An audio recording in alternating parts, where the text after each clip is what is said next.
Oke, ini saya record ya, nanti rekan-rekan bisa tonton lagi. Oke, jadi kita mulai pengertian penelitian ilmiah ya.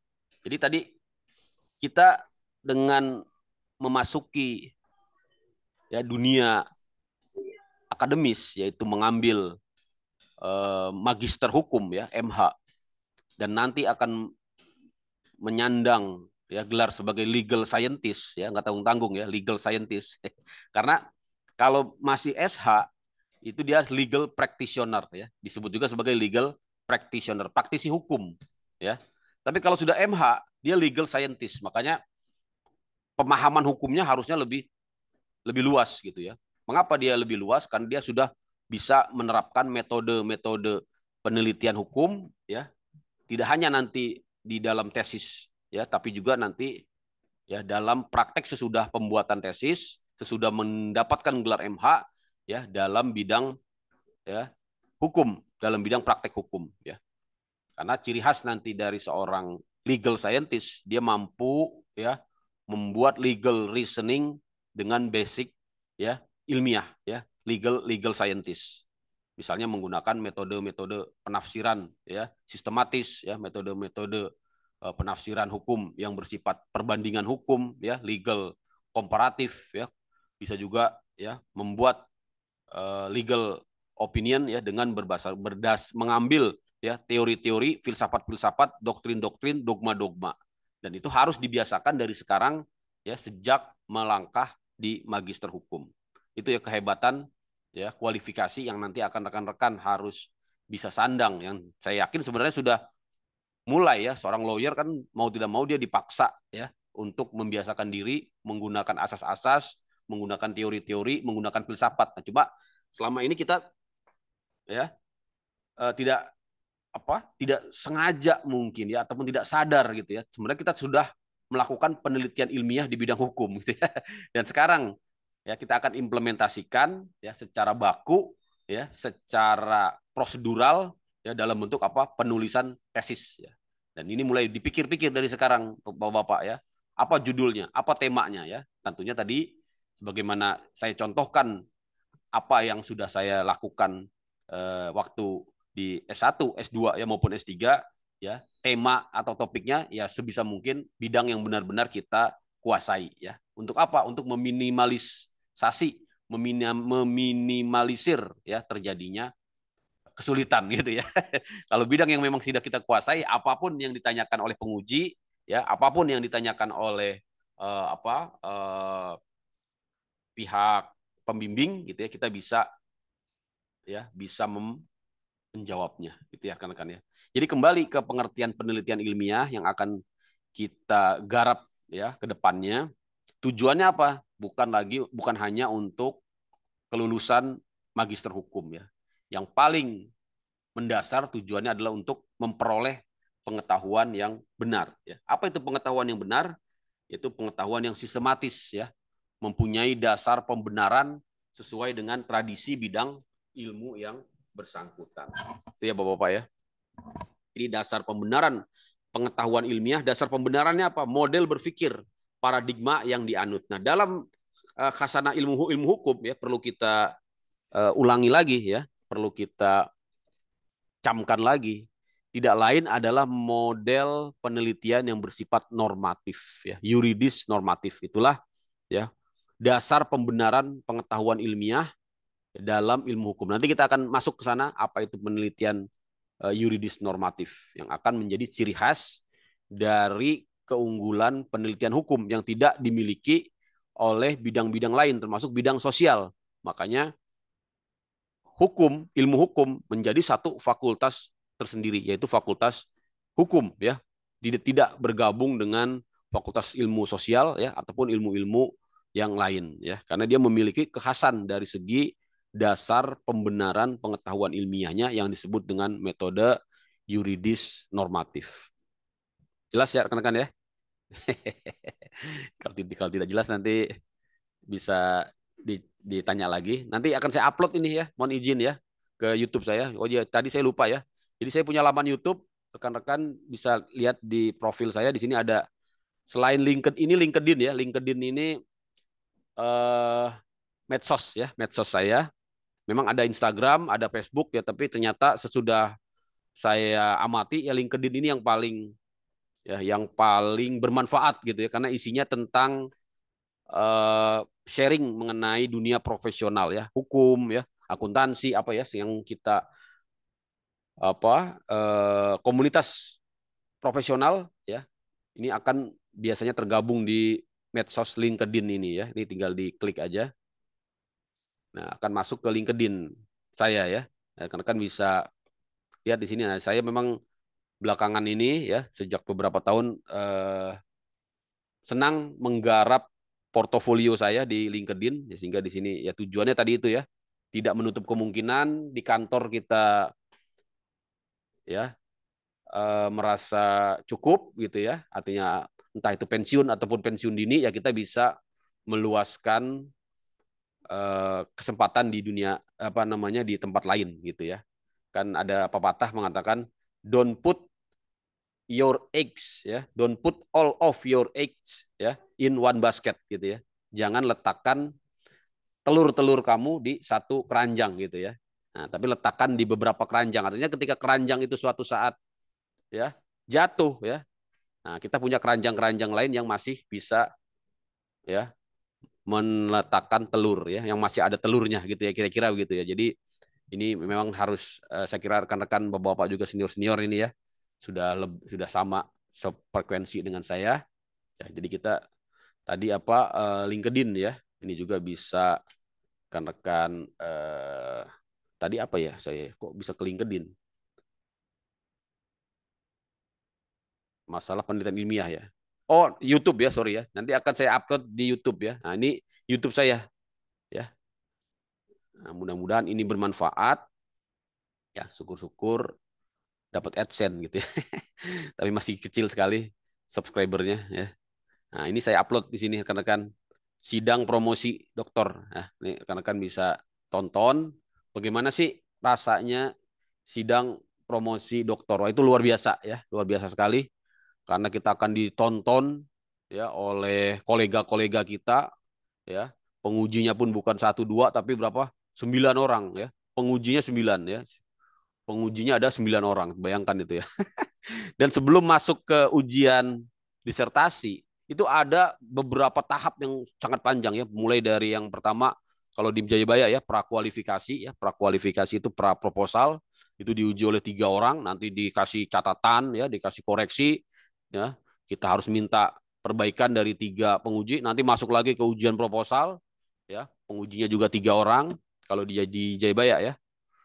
Kemudian masuk lagi ke ujian seminar hasil, pengujinya nambah lagi ya 5 orang ya.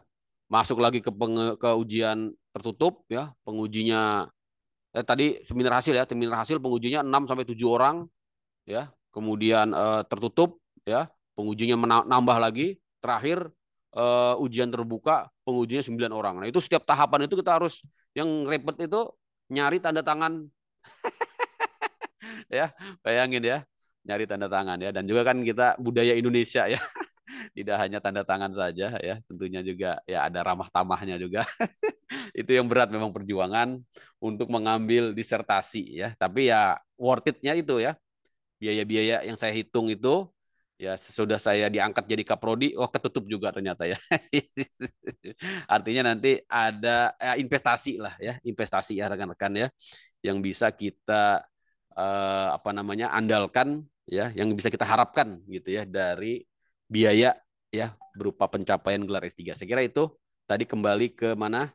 Ke YouTube ya. Jadi nanti ini akan saya upload di YouTube. Oke, kita lanjut lagi. Nah, waktu kita bentar lagi ya. Nah, ini dasar-dasar teori yang perlu dipahami ya. Mungkin nanti bisa kita diskusikan terutama tentang ini ya, ilmu hukum ya. Jadi tadi sudah saya sampaikan apa tadi pengertian dari penelitian ilmiah ya, yang itu juga nanti merupakan bagian dari ilmu pengetahuan ilmiah ya. Jadi penelitian ilmiah kita nanti merupakan ya bagian dari ilmu pengetahuan ilmiah karena akan melengkapi ya, seharusnya demikian ya, melengkapi ilmu pengetahuan ya, mulai dari penjelasan ya. Mungkin kita nanti dari hasil tesis kita atau hasil disertasi kita akan menambahkan ya sebuah penjelasan ya, atau menambahkan sebuah teori atau memperkuat sebuah teori. Kalau disertasi seperti itu ya. Disertasi saya dulu tentang penyelesaian sengketa ya. Penyelesaian sengketa di bidang free trade. Ya, kebaruan ataupun novelty yang saya tawarkan adalah sebuah kesimpulan ya yang belum ada pada saat itu, yaitu saya menawarkan sebuah sistem penyelesaian sengketa yang disebut dengan mutual agreement procedure ya. Itu yang menjadi kebaruan dari sebuah disertasi. Nanti rekan-rekan pun seperti itu. Kalau ingin ya mencapai sebuah penulisan yang memenuhi standar, memang harus ada novelty. Novelty itu kebaruan yang tidak sama dengan peneliti-peneliti lain. Nanti boleh studi kasus ya, seperti saya kan di tesis studi kasus, tapi harus ada novelty ya, kebaruan. Kebaruan itu dalam bentuk perbaikan ya, misalnya perbaikan sebuah prosedur, perbaikan sebuah undang-undang harus dikembalikan lagi kepada ya hukum ya, harus dikembalikan lagi kepada sebuah norma-norma hukum ya. Jadi studi kasus, misalnya kasus yang contoh di tesis saya, kasus di pengadilan pajak ya.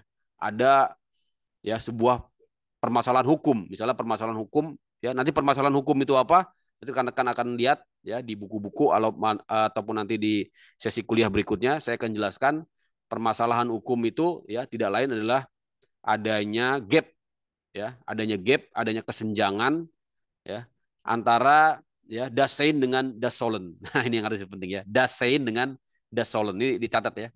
Itu harus ada. Dasolen itu apa? Dasolen itu yang dicita-citakan, yang diinginkan, yang diharapkan atau yang seharusnya ya. Tapi ini memang banyak pendapat ya apa itu Dasolen. Dulu ketika saya sampaikan bahwa Dasolen itu adalah ius constitutum, nah itu didebat oleh seorang penguji saya ya. Tapi lama-kelamaan kok dia kayaknya sependapat dengan saya gitu ya. Karena menurut beliau yang namanya das solem itu adalah existing law ya, existing law, hukum yang berlaku ya, hukum positif. Itulah das solem ya. Tapi saya berdasarkan literatur yang saya miliki, das solem itu tidak hanya hukum positif ya. Das solem itu kan sebuah apa tadi? Solen ya, solen. Solen itu sebuah hal yang menjadi tujuan gitu ya, tujuan. Jadi tujuan kita di dalam penelitian tidak hanya menyelaraskan fenomena atau dasain ya, dasain itu fenomena ya, fenomena, fakta ya, diselaraskan dengan apa? Dengan das solen ya, peraturan perundang-undangan. Itu di level tesis ya, atau itu di level skripsi. Tapi kalau sudah di level disertasi ya, dibalik ya kalau menurut saya, dan itu juga disetujui oleh beberapa dosen pembimbing ya. Jadi justru kalau sudah di level disertasi, kita menjadikan peraturan perundang-undangan itu sebagai dasainnya, sebagai fenomenanya, sebagai fakta empirisnya ya. Baru kemudian kita kritik ya, kita selaraskan, kita perbaiki, kita analisa dengan dasolennya ya. Dasolennya itu adalah apa? Teori-teori yang bersifat ya, teori-teori yang bersifat apa? Universal ya, dan juga teori-teori hukum tentunya ya. Teori-teori hukum seperti keadilan ya, kepastian ya, moralitas. Nah, kita bisa masukkan itu sebagai das solid. Tapi itu di level disertasi ya. Nanti kita akan pelan-pelan ke sana, tapi ini dicatat aja ya. Karena masih banyak pertemuan kita, saya akan banyak mengeksplor itu. Sambil saya meminta Bapak-bapak mulai ya judul ya. Jadi pertemuan berikutnya tentukan tema lah dulu ya, tema dulu ya. Kira-kira di bidang apa saya ingin meneliti ya. Nah, ya, apakah di bidang hukum pidana ya, hukum pidana kan masih luas. Diperkecil lagi hukum pidananya apa? Ya, penggelapan ya, korupsi ya, narkoba ya, atau Pak Ketut tadi di bidang kejahatan perairan gitu ya, keamanan laut ya. Nah, itu temanya ditentukan dulu ya, besok untuk berikutnya harus sudah punya. Nanti dari tema itu kita akan coba tarik permasalahannya apa ya. Jadi jangan judul dulu ya. Judul sih belakangan sebenarnya. Jadi judul itu sesudah kita punya tema, tema itu bidang ya, bidang hukum apa yang akan kita tulis. Kemudian permasalahan ini paling penting, harus ada masalahnya dulu ya. Jangan sampai kita menulis tidak ada masalahnya. Harus ada permasalahan. Nah, apa itu permasalahan hukum nanti di slide-slide berikutnya saya akan coba. Tadi sudah saya kasih spill, permasalahan hukum itu intinya ada gap ya antara das sein dengan das sollen ya. Di bidang penelitian apapun sama itu ya. Harus ada gap antara das sein dan das sollen, kemudian kita melakukan penelitian. Ya, dari gap itu akan timbul nanti pertanyaan-pertanyaan penelitian. Mengapa? Ya, bagaimana gitu ya? Apakah solusinya? Nah, itu kan pertanyaan-pertanyaan ya. 4W ya. 4W 1H ya kalau nggak salah. Why ya, what. Nah, itu harus kita kembangkan ya. When ya. Apalagi what for ya. Kemudian juga how-nya ya. Jangan, dan yang paling banyak nanti pertanyaannya adalah how memang ya. Kalau di hukum itu paling banyak how. Bagaimana ya? Bagaimana normanya dan bagaimana penerapannya. Nah, itu ya. Itu yang lazim digunakan di dalam penelitian tesis. Sama di tesis saya pun seperti itu ya. Coba di tesis saya gimana rumusan masalahnya? Ya, rekan-rekan bisa lihat di, tapi ini tesis saya versi ini ya. Artinya ketika itu saya belum S3 ya. Saya pun ketika lihat lagi kadang-kadang merasa wah ini kurang pas ini ya. Lihat di rumusan masalah ya rekan-rekan ya. Nah, ini rumusan masalahnya bagaimana nih? Bagaimana dan apakah ya? Nah, ini juga bisa ya. Apakah, bagaimana ketentuan? Nah, bagaimana ini akan kita jelaskan ya secara normatif. Bagaimana ketentuan pembuktian nilai transaksi barang impor? Ya, mungkin nanti kalau Pak Ketut ya di bidang keamanan laut, bagaimana ketentuan ya keamanan laut ya, atau bagaimana ketentuan tentang kewenangan gitu ya, penyidikan misalnya ya di laut, nah gitu kan Pak Ketut ya. Baru apakah penerapannya sudah mencerminkan keadilan. Nah ya, tapi ini kurang tepat ya, belakangan saya memahami ini harusnya jangan apakah ya, tapi tetap pakai bagaimana lagi ya, bagaimanakah gitu ya penerapan hukum ya, misalnya hukum laut tadi ya Pak Ketut ya, hukum keamanan laut gitu ya, dalam apa misalnya dalam mewujudkan eh, sinergi misalnya ya. Nah, atau seperti itu apa pertanyaan-pertanyaan begitu yang akan muncul di dalam rumusan masalah ya, berangkat tadi dari adanya gap ya, das sein dan das sollen, kira-kira seperti itu ya. Ini memang kalau dijelaskan pusing ini ya.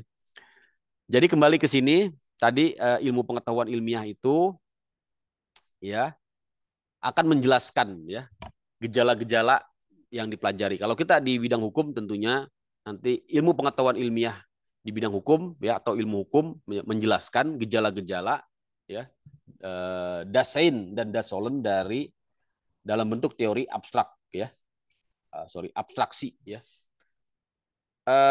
sehingga mampu menjelaskan secara keseluruhan ya gejala tersebut secara konsisten. Nah, nanti di dalam tesis harus bisa menjelaskan gitu ya, mengapa misalnya terjadi gap gitu ya.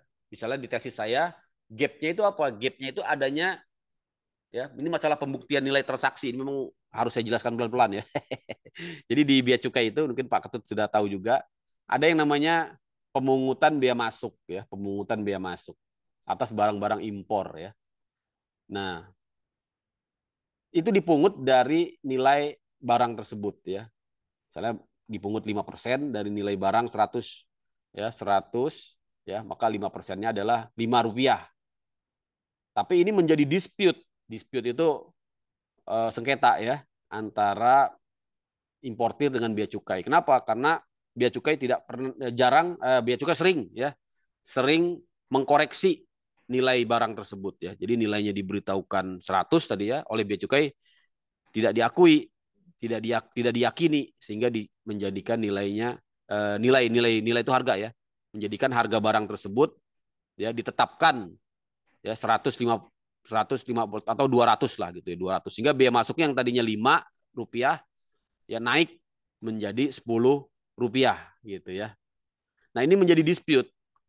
Nah, ini memang persoalan yang saya hadapi di kantor. Nanti rekan-rekan juga bisa menjadikan itu ya sebagai latar belakang dari penulisan tesisnya ya. Dispute-nya apa? Dispute-nya adanya perbedaan nilai ya, perbedaan harga tadi. Nah, yang menjadi permasalahan di sini adalah masalah pembuktiannya. Bagaimana di level hakim? Nah, ini kita harus kalau penelitian hukum ya, sebaiknya sampai ke level hakim gitu ya, ke level putusan yang berkekuatan hukum inkrah. Ya, kalau masih di level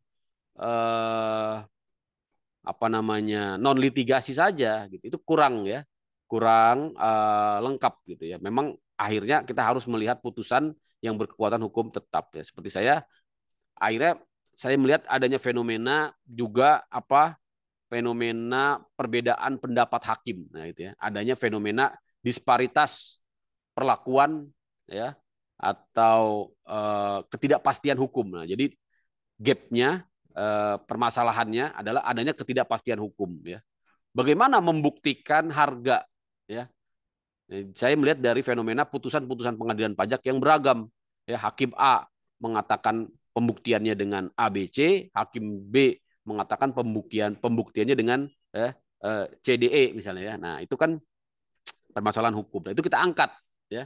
Kita analisis sehingga nanti pada kesimpulannya tetap kesimpulannya selain memunculkan fakta-fakta yang paling penting dari sebuah penelitian hukum adalah kesimpulan yang pada akhirnya ya akan memperbaiki ya, mereformasi ya, membangun ya norma-norma hukum. Jadi harus ada perbaikan hukum ya di dalam sebuah ya penelitian hukum ya. Tidak hanya mendeskripsikan, tidak hanya menjelaskan ya, yang paling penting ya di mana hukum yang harus diperbaiki. Apakah sistemnya ya, apakah strukturnya ya, ataukah normanya ya, ataukah budayanya ya. Minimal kita nanti juga menggunakan yang namanya teori efektivitas hukum. Nah, ini paling penting ya.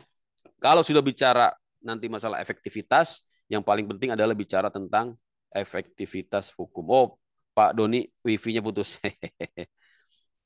Oke, nanti Pak Doni bisa tonton di YouTube saya. Ini insya Allah nanti saya upload ke YouTube ya. Fungsi YouTube juga nanti buat pembelajaran di kelas lain ya. Jadi kadang-kadang saya nggak sempat ngajar, jadi kelas tersebut saya suruh nonton YouTube saya aja.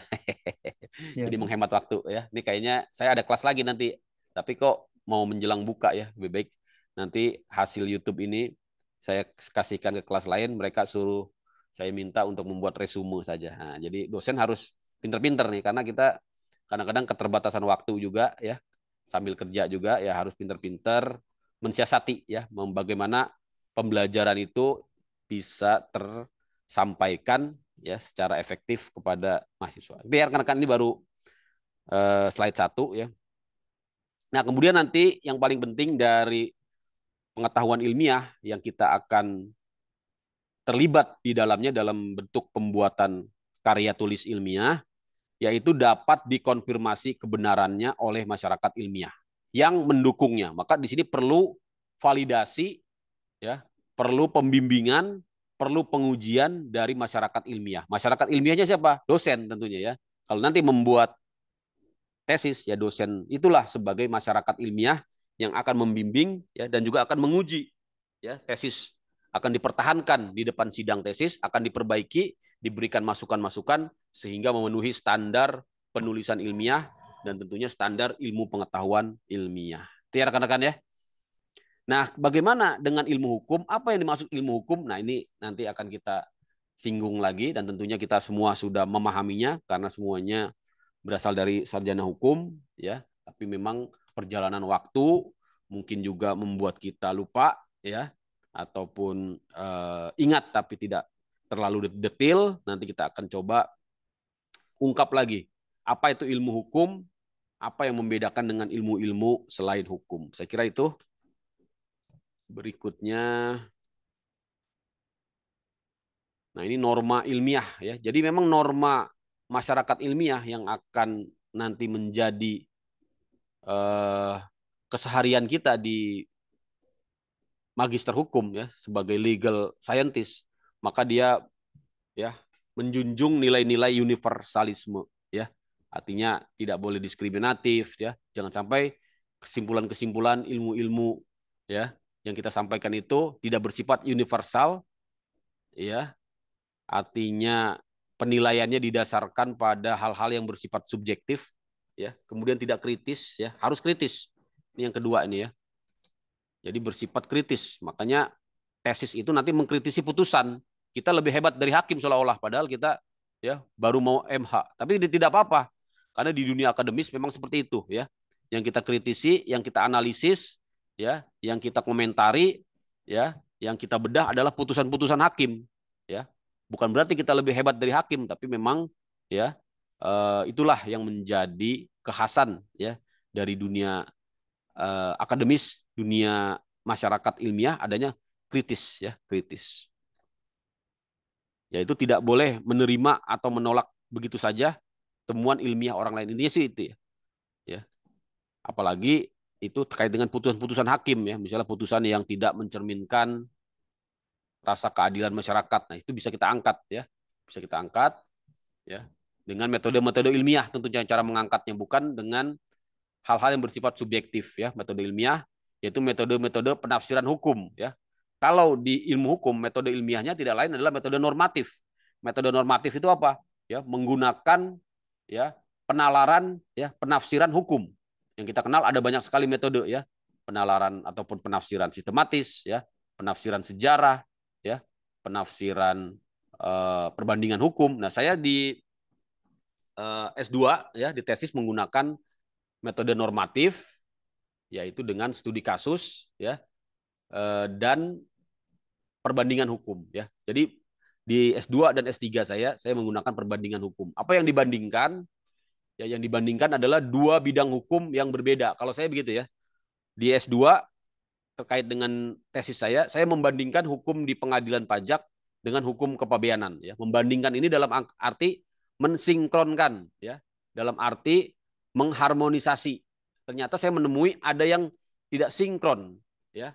Ada yang tidak harmonis antara dua bidang hukum itu. Nah, itu yang paling banyak ya dilakukan metode untuk melakukan penelitian normatif yaitu yang harus ada ya dan saya harapkan di tesis-tesis nanti juga ada yaitu membandingkan hukum gitu. Jadi hukumnya diperbandingkan ya. Dua bidang hukum diperbandingkan. Ini akan sangat memperluas ya, memperluas cakupan karya ilmiah kita ya. Kalau hanya membandingkan putusan dengan norma satu undang-undang saja ya. Nah, itu juga sudah memenuhi sebenarnya, tapi akan jauh lebih dalam ya, akan jauh lebih bermakna dan lebih membanggakan kalau kita juga tidak hanya mengupas satu bidang hukum ya, minimal dua ya bidang hukum yang masih relevan ya. Seperti saya di tesis itu saya bandingkan antara bidang hukum pajak dengan bidang hukum kepabeanan ya.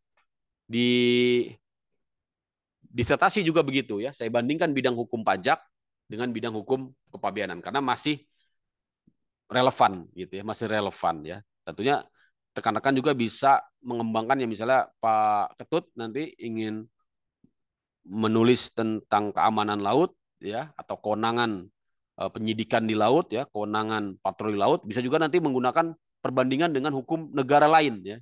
Jadi yang dibandingkan wilayahnya ya, menggunakan contoh misalnya hukum di Malaysia gitu. Oh, di Malaysia ya ada contoh ya yang dapat dijadikan sampel ya. Misalnya di Malaysia itu untuk kewenangan penyidikan di laut ada di Coast Guard-nya gitu. Nah, itu kan permasalahan juga ya antara kewenangan misalnya Coast Guard ya, Bakamla, kewenangan Pol Air ya, kewenangan mungkin ada juga bea cukai juga ya. Nah, itu terkadang bagaimana ketika ada suatu peristiwa hukum di laut ya. Nah, itu kan menjadi permasalahan. Nah, ya permasalahannya nanti akan timbul konflik ya Pak Ketut ya, konflik kewenangan ya, konflik kewenangan ya. Konflik kewenangan ini nanti akan menimbulkan permasalahan hukum ya tentunya, yaitu tidak efektifnya suatu penegakan hukum. Nah, bagaimana cara menanggulanginya? Yang salah satu yang saya gunakan di model tesis dan disertasi saya yaitu perbandingan hukum. Saya membandingkannya dengan bidang hukum lain kalau saya ya, bukan dengan negara, bukan menggunakan basis kewilayahan, tapi basis bidang hukum ya. Saya bandingkan hukum kepabeanan dengan hukum pajak ya. Mungkin kalau Pak Ketut nanti ya dibandingkan ya penegakan hukum di laut Indonesia dengan laut di Malaysia ya, atau di Singapura ya, atau di eh, apa Australia ya, negara yang kita anggap lebih maju lah gitu ya, atau lebih dahulu ya memberlakukan sebuah sistem yang belum ada di Indonesia. Nah itu ya, Pak Doni juga nanti bisa ya. Kira-kira Pak Doni apa nih bidang yang mau diteliti nih Pak Doni? Belum ada gambaran saya nih Belum Pak. ada gambaran. Kalau Mahkamah Agung sih saya kira banyak sekali ya. Tinggal merem aja ya, datang ke apa repositori putusan itu ya, seabrek tinggal ambil.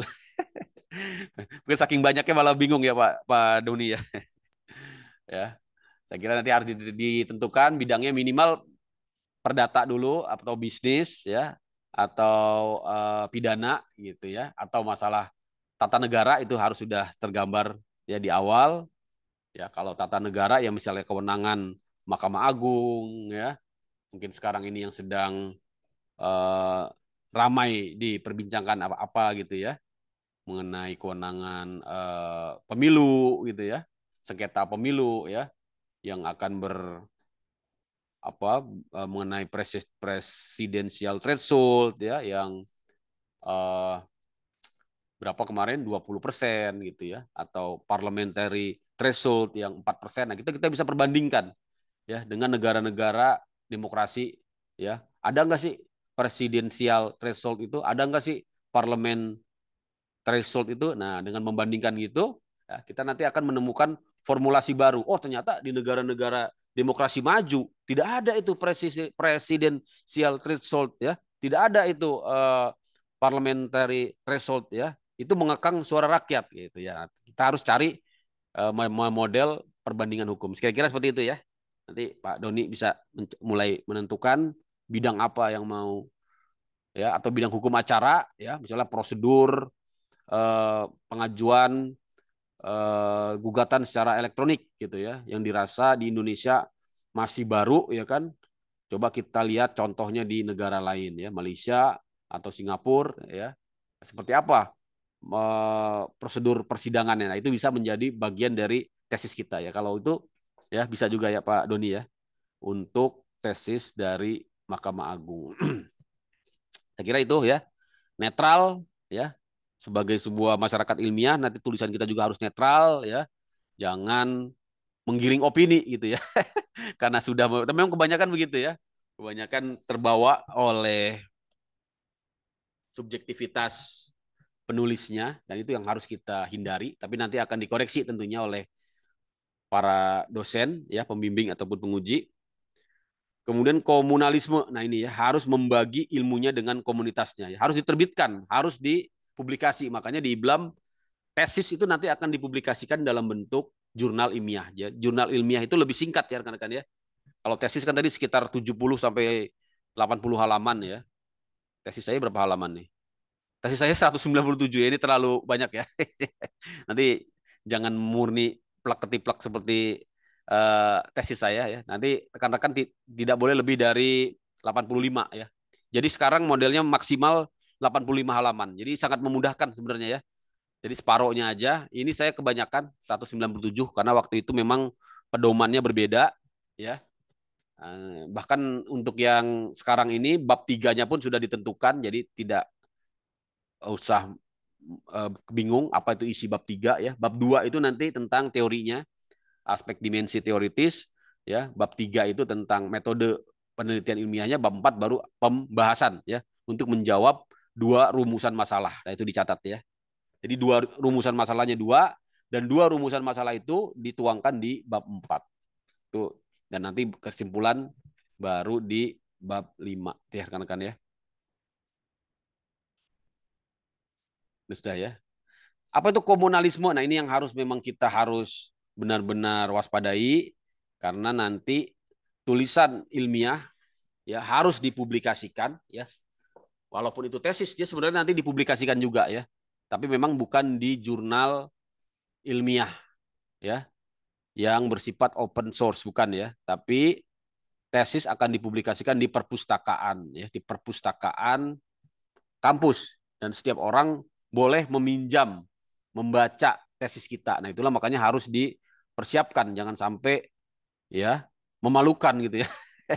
Jangan sampai terkesan sekedar copy paste saja ya. Makanya di sini ya harus bersifat komunalisme ya, karena akan diterbitkan melalui jurnal ilmiah seperti yang di IBLAM, dan juga di review secara objektif ya, yang disebut dengan blind reviewer gitu ya. Maka ilmuwan akan semakin dihargai bila temuannya sering dirujuk, dan nanti akan dirujuk ya, disitasi. Itu yang paling membanggakan ya. Saya pun sangat gembira sekali kalau tulisan saya disitasi seperti ini ya, di Google Scholar. Rekan-rekan bisa lihat ya, di Google Scholar saya, mana tadi Google Scholar? Ini ya, kalau rekan-rekan lihat Google Scholar saya di awal, ini sudah ada yang mensitasi ya. Sudah ada yang mensitasi. Bentar.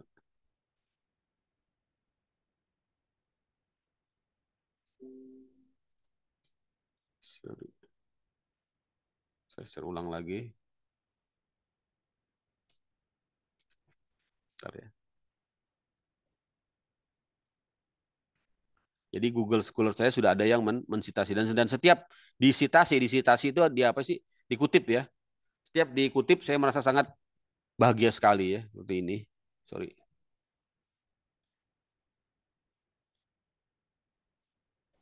Ini Google Scholar saya tadi ya. Saya klik lagi ya. Ini Google Scholar ya. Tadi apa Google Scholar itu? Nah, Google Scholar itu adalah apa ya, aplikasi lah ya, aplikasi bawaan Google ya, yang berfungsi untuk mempublikasikan ya, bukan mempublikasikan, tapi dia ya, lebih ke merangkum ya, merangkum karya ilmiah yang sudah kita pernah publikasi ya. Seperti ini ya, kelihatan di sini siapa yang mensitasi, yang baru sedikit ya, beberapa rekan dosen banyak sekali seperti Pak Marjan Niharja ya, dokter Marjan itu sudah ratusan yang mensitasi. Pak Marjan itu wakil ketua IBLAM ya. Kemudian Pak Dr. Gunawan Nahrawi juga ketua Sekolah Tinggi IBLAM juga sudah ratusan yang mensitasi. Saya baru sedikit sekali ya, karena memang saya tergolong baru ya, bergabung di dunia perdosenan ini baru 2021. Saya resmi mendapatkan nomor induk dosen ya. Jadi baru sekitar 3 tahun ya, mudah-mudahan terus bisa produktif menulis, tapi memang ini permasalahan ini juga ya, waktu juga kadang-kadang ya, karena sambil bekerja juga, jadi memang agak susah waktunya. Ya rekan-rekan ya, kembali ke komunalisme tadi ya, ini yang harus kita ingat di awal kita perkuliahan ini ya, akan bergabung dengan dunia ilmiah ketika kita sudah mulai mempublikasikan ya. Jadi ini pengertian metode penelitian ilmiah dan sikap ilmiah ya. Jadi tidak lain, metode ilmiah adalah prosedur-prosedur lah gitu ya, rangkaian-rangkaian teknik, kaidah-kaidah ya, yang dipergunakan oleh komunitas ilmiah. Kemudian metode ilmiah itu harus dari sebuah konsensus yang longgar ya. Dalam penjelasan ilmiah harus dilakukan dengan tata cara tertentu. Jadi memang tidak bersifat longgar, artinya ada bingkai prinsip-prinsip gitu ya, tidak bersifat strict gitu ya. Ada apa namanya, garis batas yang sebenarnya masih bisa ditolerir lah gitu ya. Jadi kemudian juga seni di sini, makanya dikatakan longgar di sini karena dia seni ya, seni untuk memperoleh pengetahuan. Jadi apa yang saya sampaikan dari metode penelitian ilmiah ya, dia tidak bersifat rule ya, bukan seperti sebuah norma hukum yang baku gitu ya, tapi memang ada variasinya ya. Seperti tadi metode normatif ya, bisa saja digabungkan dengan metode empiris ya, atau metode empiris murni ya, atau metode normatif murni ya. Begitu juga masalah judul ya, masalah rumusan masalah, menggunakan bagaimana, menggunakan mengapa, menggunakan apa, sejauh mana, itu hal-hal yang bersifat seni sebenarnya, seni.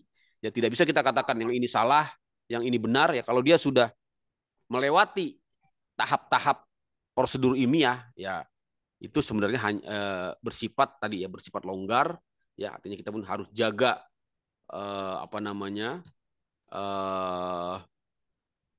menjaga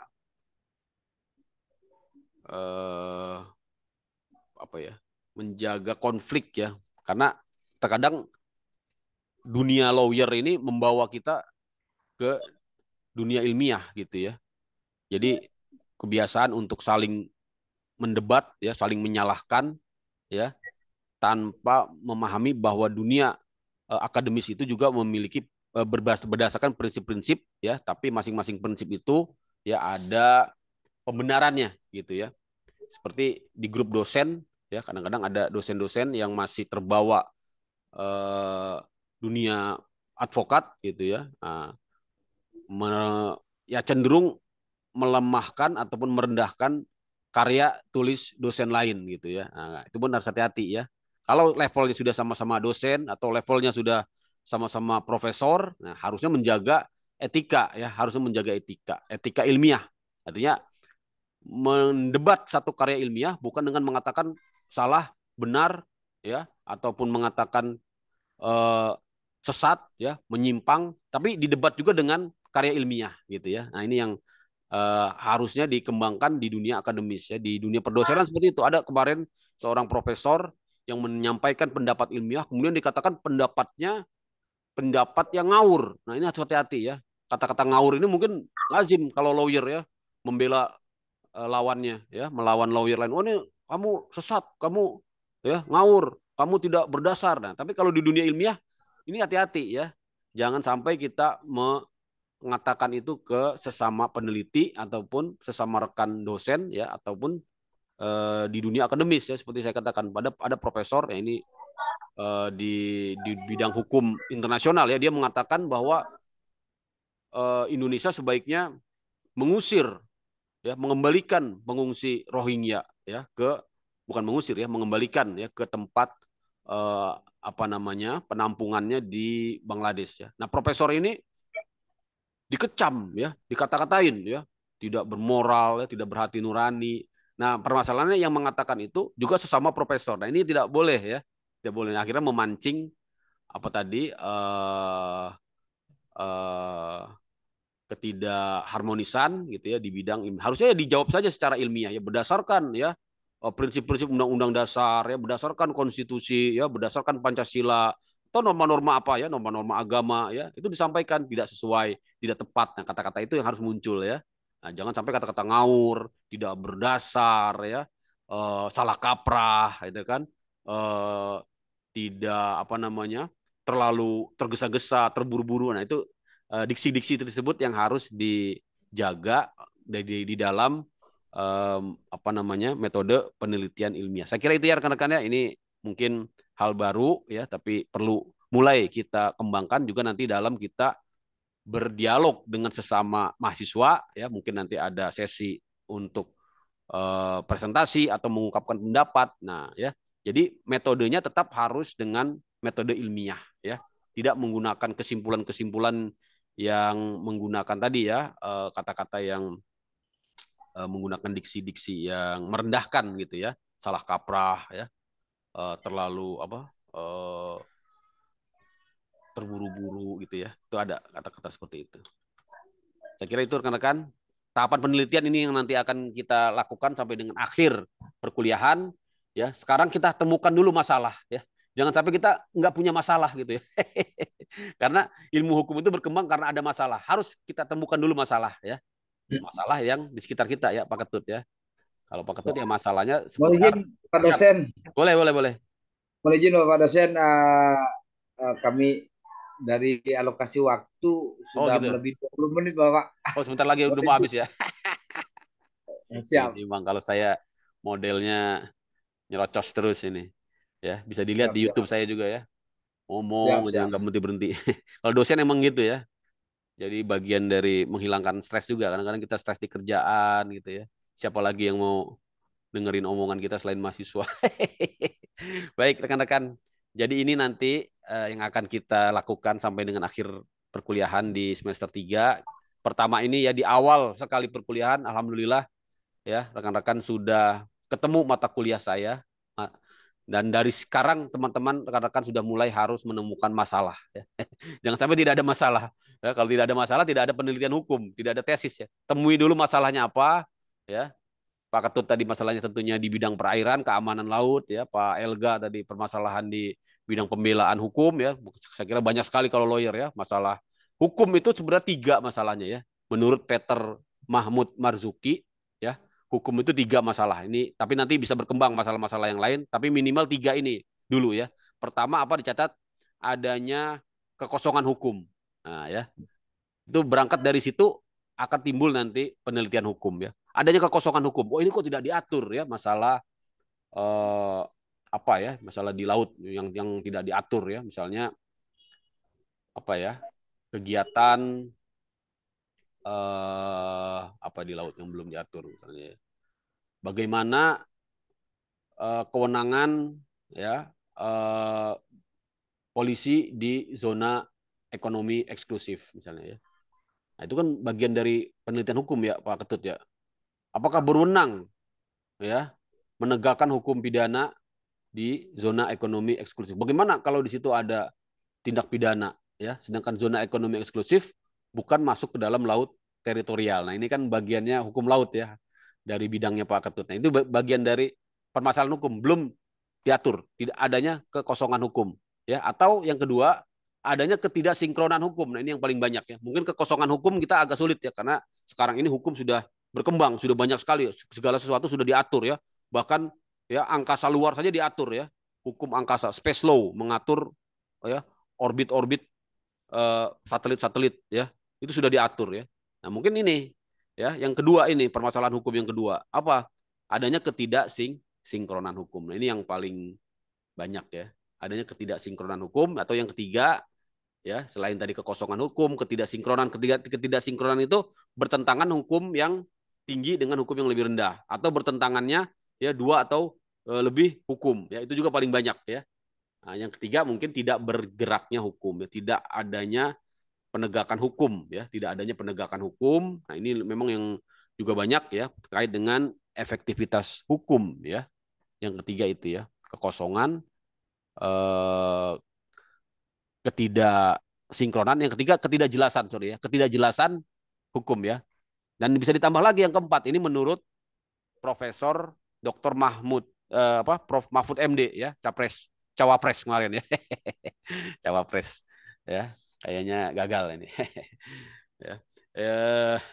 Itu permasalahannya ini, mengapa hukum itu tidak dapat tegak. Nah, itu permasalahan yang mendasar di semua bidang hukum ya. Itu juga bagian dari awal masalah hukum yang bisa kita kenali. Nah, nanti dari situ kita rumuskan masalahnya, pertanyaan-pertanyaan hukumnya apa.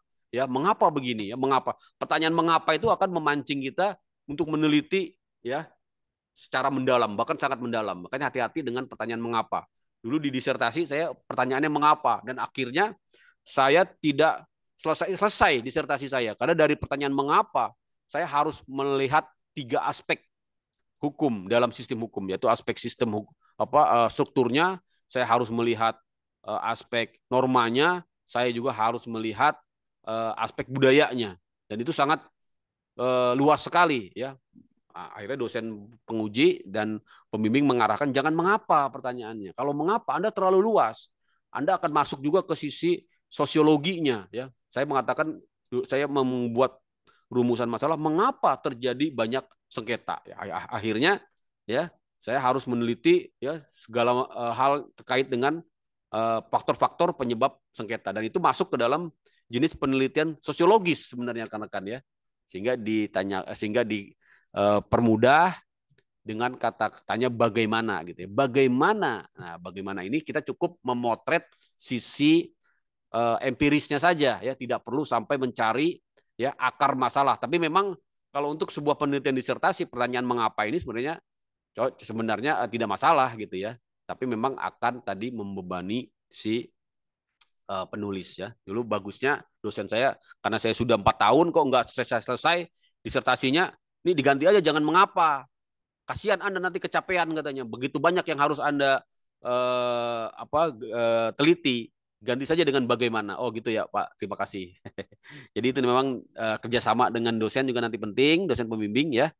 Kemudian merancang desain penelitian, ya tentunya penelitian hukum sudah jelas arahnya, yaitu penelitian yang bersifat normatif. Namun demikian kita bisa masih memvariasikannya. Nanti kita lihat ya di buku. Ya nanti jangan lupa ya beli bukunya Pak Elga ya. Nanti kontak aja Pak Widodo itu. Ya kalau mau buku yang tadi saya sampaikan Prof Suteki ya, tapi paling mahal itu, dan juga saya lihat agak berat ya, agak berat. Tapi nggak apa-apa, itu challenging. Tapi juga bisa buku-buku lain yang lebih murah juga tidak masalah ya. Kemudian mengumpulkan data ya, datanya di bidang hukum itu adalah nanti putusan-putusan pengadilan ya, kemudian sumber-sumber hukum baik primer ya maupun sekunder maupun yang bersifat tersier. Apa itu primer, sekunder, tersier nanti akan kita pelajari. Kemudian menganalisanya tidak lain adalah dengan menerapkan ya analogi, menerapkan analisis hukum yaitu argumentasi dan juga penafsiran hukum, dan terakhir adalah mempublikasikannya. Saya kira itu ya rekan-rekan ya. Oh masih ada, ini siklusnya ya, menemukan masalah, kemudian menyimpulkan pertanyaan ya, mendesain penelitian, mengumpulkan data, menganalisisnya, dan terakhir adalah menafsirkan dan mempublikasikannya ya. Ini ciri-cirinya tadi sudah saya sampaikan, dia bersifat umum atau universal ya, tidak boleh subjektif ya, kemudian harus objektif, tidak boleh bermakna ganda, otonom ya, artinya tidak boleh dipengaruhi oleh faktor-faktor luar, tidak boleh berdasarkan pesanan lah intinya gitu ya. Walaupun banyak yang seperti itu ya.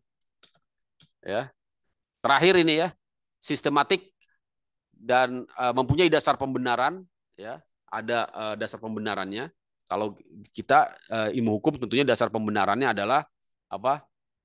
Yuridis normatif tadi ya, sebagai dasar pembenaran dari penelitian hukum kita. Kemudian intersubjektivitas tadi ya, tidak boleh bersifat subjektif ya. Ini dijelaskan lebih lanjut di sini, silakan nanti teman-teman baca saja. Nah terakhir tentang ilmu hukum, mungkin besok ya di pertemuan berikutnya karena waktunya sudah habis, kita akan jelaskan apa itu hukum dan ilmu hukum. Intinya hukum secara garis besar adalah pedoman ya dalam bertingkah laku yang berlaku pada suatu komunitas atau masyarakat, atau norma ya, kita lazim menyebutnya norma. Makanya penelitian hukum adalah penelitian normatif ya, karena akan ilmu hukum itu berupa penjelasan ilmiah tentang hukum ya, tentang hukum sebagai apa, sebagai pedoman perilaku yang menghasilkan manfaat, keadilan, dan kepastian. Nah, jadi 3 fungsi hukum ini harus senantiasa muncul dalam ya tujuan penelitian, yaitu untuk kemanfaatan, keadilan, dan kepastian ya.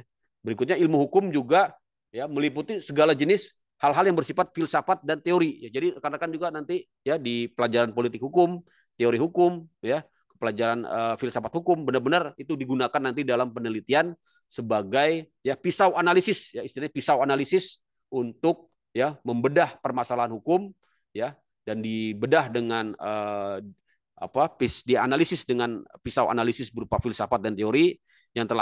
Yang terakhir, penelitian hukum itu tidak lain adalah tata cara yang benar dalam menjelaskan fakta-fakta hukum sebagai benar atau tidak benar ya, dan menggunakan hukum secara yang benar secara benar. Jadi tetap harus mengacu ya kepada tadi dasar-dasar filsafat, teori, tujuan hukum, keadilan, kepastian, dan kemanfaatan. Oke, sudah selesai rekan-rekan. Alhamdulillah pas jam 12.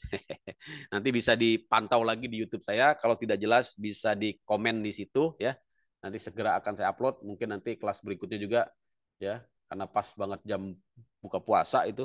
Nanti saya kasih YouTube aja biar mereka bisa pelajari sendiri. Terima kasih.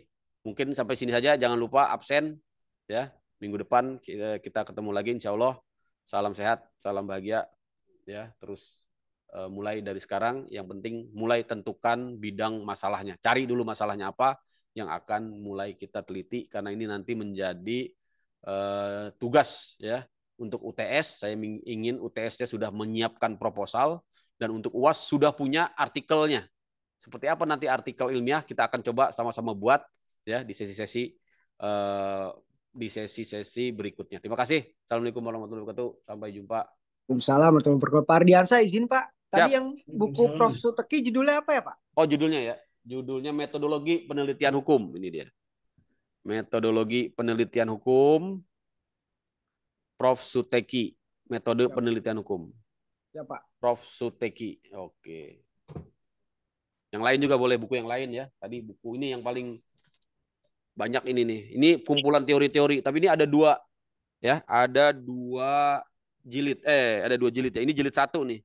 Penerapan teori hukum. Jadi kita mau pakai teori apa ada di sini ya. Saya dulu ngambil dari salah satu buku ini, yaitu teori penyelesaian sengketa. Saya gunakan di disertasi saya ya.